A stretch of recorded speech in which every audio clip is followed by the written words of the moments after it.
So today we're going to start talking about American imperialism and America's growing capitalism during the late 1900s is going to push America to need new raw materials, we need new markets, and we have this growing sense of nationalism along with that theory of social Darwinism is really going to start pushing American expansion. Of course, we have this idea of what the contiguous U.S. looks like, right? We know where our borders are on the east, and we know where our borders are on the west, and north and south with Mexico and Canada. This is the contiguous U.S. We do have some parts of the United States that are not connected. We've got Alaska way up here.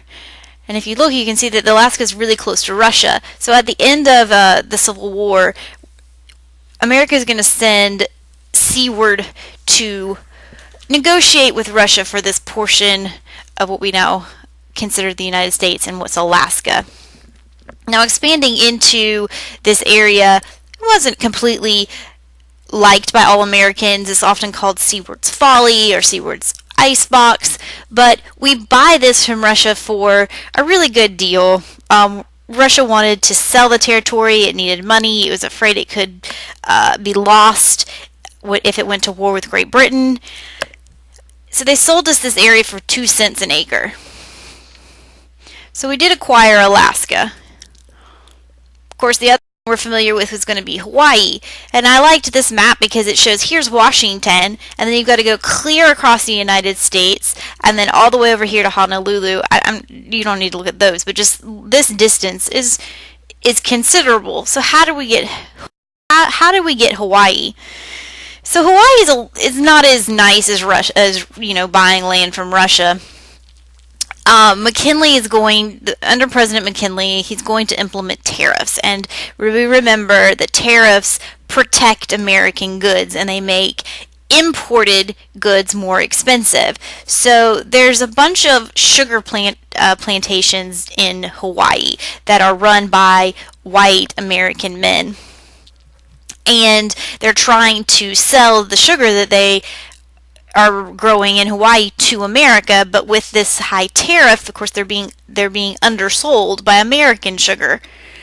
So what they're going to do is they're going to start a rebellion, these white planters, and they appeal to the United States for help. We help them out, and we overthrow the Queen, and we eventually annex Hawaii. So the taking of Hawaii is not as simple and not as nice, but we did acquire Hawaii.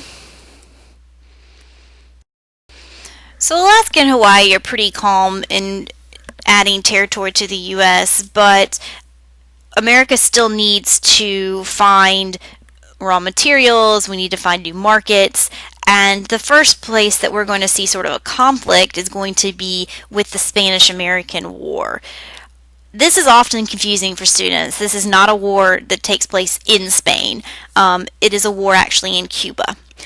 So Cuba was a colony of Spain, and Cuba wanted to be free from the oppressive regime of Spain. They wanted to be independent. So America saw an opportunity to help a country gain independence, but also, of course, to gain access to nearby markets and nearby materials. So there's a twofold reason for getting involved in this conflict. It's going to be for humanitarian reasons to help them get away from Spanish rule, but it's also to gain markets. So not everybody wants to jump into this idea of acquiring colonies. Keep in mind, George Washington in his farewell address said not to get involved in foreign affairs, to concentrate on the domestic issues. But there's going to be a unique situation that's going to sort of push us into the Spanish-American War, and it actually has to do with newspapers. So William Hearst and Joseph Pulitzer were heads of competing newspapers, and they were embroiled in a nasty competition to get more people to read their papers. And they engaged in what is called yellow journalism. And it's each newspaper is going to print more sensational headlines than the last, right? Think of magazines you see while standing in line at the grocery store. Obama seen with another woman, three-headed cat. It's all these stories that don't have a lot of facts behind them, right? Not something that we would consider news. It's very sensationalism to get people to buy these papers, and that's called yellow journalism. So, how does this get us into the Spanish-American War? There's going to be an explosion on the USS Maine, and when the USS Maine explodes, these newspapers aren't going to wait for details. They're going to focus on the explosion and that it had to be Spain that exploded or blew up our ship off the coast of Cuba. Later, it's going to be proven that these probably were false claims, that Spain really didn't blow up our ship, and that it very well could have just been a mechanical error. But these newspapers don't wait for that, right? And so that really infuriates Americans and gets us into this idea of, well, we need to do something and we need to declare war on Spain, and that pulls us into this war.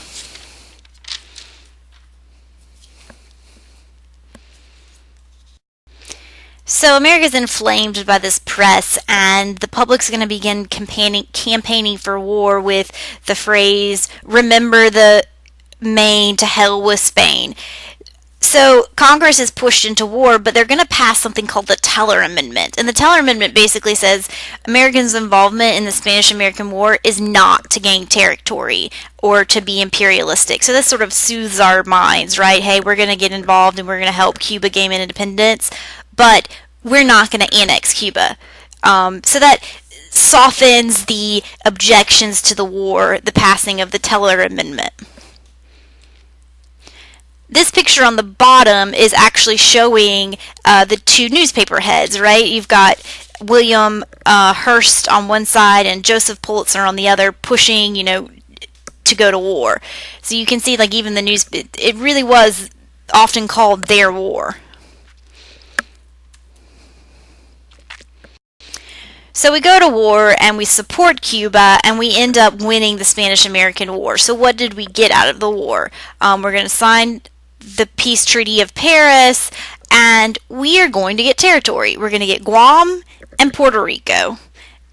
And then Cuba's going to become independent, and Spain gets some money for damages.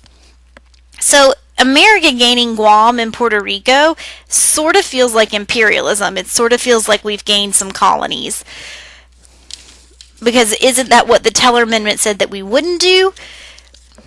Technically, we didn't acquire territory in Cuba, so we sort of get around that. But we do get Guam and Puerto Rico out of the Spanish-American War.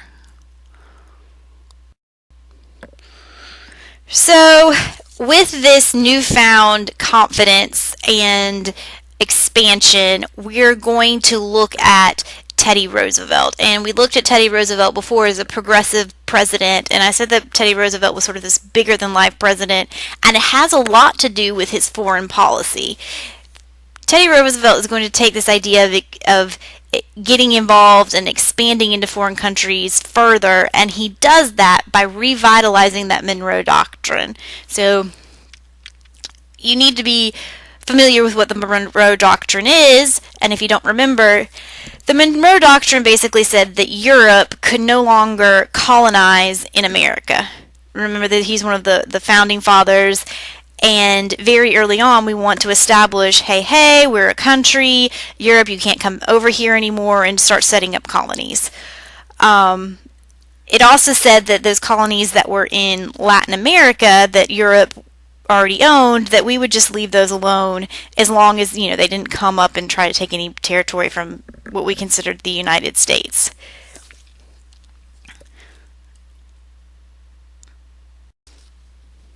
Okay, so Roosevelt is going to add add to the Monroe Doctrine in what has become known as the Roosevelt Corollary.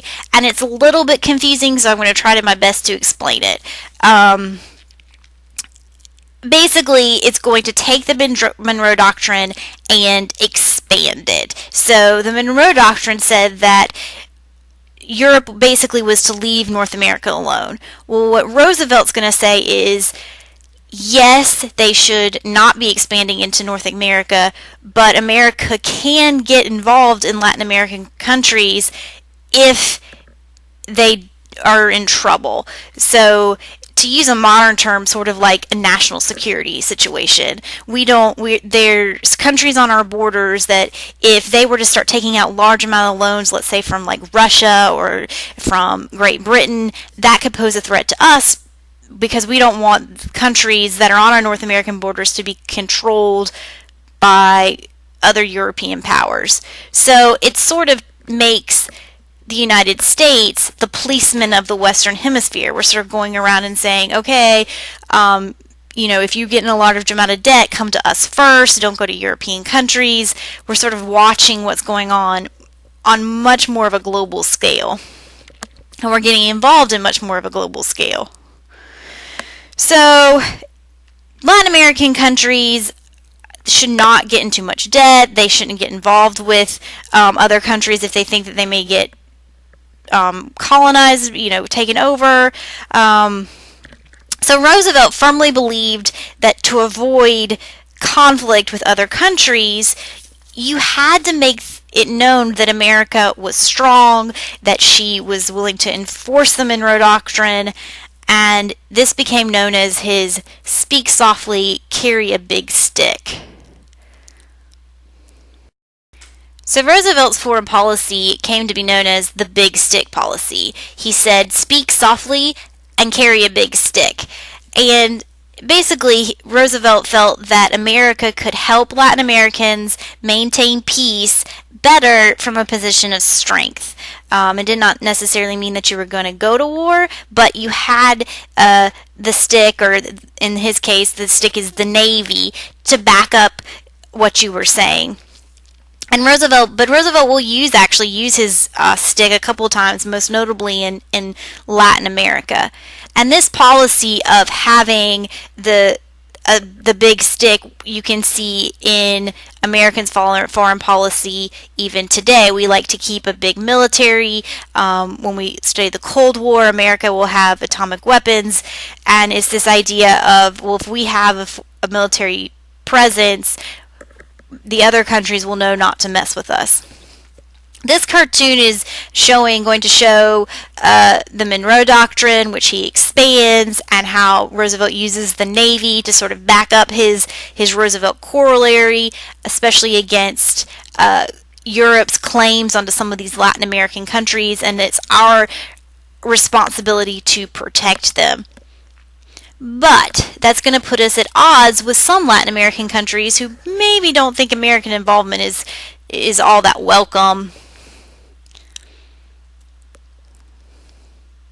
So Roosevelt's use of his big stick is going to be seen in Latin America when he wants to start creating the Panama Canal. So looking at a map, you can tell that travel around the globe is very difficult. If you have to do any sort of shipping, it has to be done by ship, and so you're going to have to go all the way around the tip of South America. So the logical conclusion is to create a shortcut for your ships. And the easiest way to do that is to build a canal. And you want to build it, obviously, you want to dig along the shortest possible route, which happens to be in Panama. This map for a second. I do want to talk about something else that Roosevelt did, which is called dollar diplomacy. Basically, America is going to try to continue and maintain influence in Latin American countries through money, or what's called dollar diplomacy. It's using America's economic power to guarantee loans for foreign countries. So this is the first time that we see America actually lending money to support a certain country and backing a country, really using the power of the United States economic power as a tool and a way to maintain influence. So we're going to use American money to create and stabilize some of these Latin American countries, and that's going to promote American interest in those countries. Because remember, when we started out, what are we trying to do? We're trying to gain access to markets, and if the country is stable and America has money already invested in that country, then we're going to have access to those markets and, of course, access to raw materials as well. So dollar diplomacy is, of course, something that we're probably familiar with because we do that as America now. We send money to all sorts of countries to gain us influence in different countries. So outside of Latin America, where are we trying to expand our influence? Well, we're actually trying to expand our influence in China. And China is a very large country, and Europe had already sort of divided up China, not into colonies, but what historians call spheres of influence. So, for example, France could only trade with a certain area, Germany could trade with a different area, but China still had its own government and its own way of ruling, but when it came to trade, Europe basically dominated it and told them what they could and couldn't do. And so with America trying to break in and gain access to markets and gain access to raw materials in China, Roosevelt wants something called an open door policy. He wants to have free trade in China. So Roosevelt's going to propose that trade with China be open and to allow America to have some sort of influence there. However, in China there's going to be a rebellion against all of this foreign influence, and it's called the Boxer Rebellion. The Chinese government was corrupt, and foreigners were seen as taking from China and leaving very little behind. So they're going to get this rebel group emerge fighting against the corrupt Chinese government and against corrupt foreign influence. So the Boxers were a little bit strange. They practiced a certain like calisthenic ritual, and they believed that this made them invincible to bullets. Don't ask. So they started a rebellion to remove foreigners from China, and of course they're not going to work. It's not going to work. U.S. is going to send in troops to put down the rebellion, and we're going to gain access to markets and raw materials.